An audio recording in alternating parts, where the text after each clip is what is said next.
वफाकी हुकूमत ने पेट्रोल पर लेवी में इजाफा किया है। ज़राई बताते हैं कि पेट्रोल पर लेवी 26 रुपये 77 पैसे फ़ी लीटर बढ़ा दी गई है। पेट्रोल पर लेवी 107 रुपये 38 पैसे फ़ी लीटर कर दी गई। इससे कबल पेट्रोल पर लेवी 80 रुपये 61 पैसे फ़ी लीटर थी। इस पर हम बात करेंगे डॉन न्यूज़ के रिपोर्टर ताहिर चरानी से। ताहिर, क्या डिटेल्स आपके पास पेट्रोलियम लेवी में इजाफे से मुताल्लिक?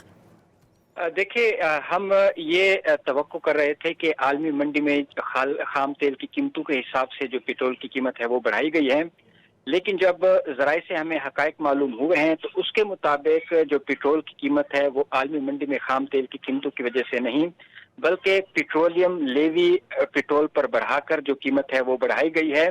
अगर आलमी मंडी में खाम तेल की कीमतों के हिसाब से होता तो पेट्रोल की कीमत में इजाफा नहीं होना था, लेकिन क्योंकि वफाकी हुकूमत ने पेट्रोल पर लेवी में फी लीटर जो है वो 26 रुपये 77 पैसे का इजाफा कर दिया है और पेट्रोल पर लेवी बढ़ाकर 107 रुपये 38 पैसे फी लीटर की गई है। इससे कबल पेट्रोल पर लेवी 80 रुपये 61 पैसे फी लीटर थी। यानी वफाकी हुकूमत ने मजीद जो रेवेन्यू है पेट्रोलियम लेवी की मद में वो वसूल करने के लिए लेवी बढ़ाई है। हालांकि 2 हफ्ते कबल वज़ीर आज़म शहबाज शरीफ ने यह ऐलान किया था जब लेवी 80 रुपये फी लीटर कम की गई थी कि 1 महीने के लिए जो पेट्रोल पर लेवी है वो उसमें रद्दबदल नहीं किया जाएगा, लेकिन वफाकी हुकूमत ने 2 हफ्ते बाद ही जो पेट्रोल पर लेवी है उसमें खातिर खा इजाफा किया है, क्योंकि ये नॉन टैक्स रेवेन्यू है जो NFC अवार्ड के तहत सूबों को नहीं जाता, जो पेट्रोलियम लेवी की आमदनी वफाकी पेट्रोलियम लेवी में भी इजाफा कर दिया गया है। बहुत शुक्रिया ताहिर, आपने हमें इस बारे में अपडेट किया।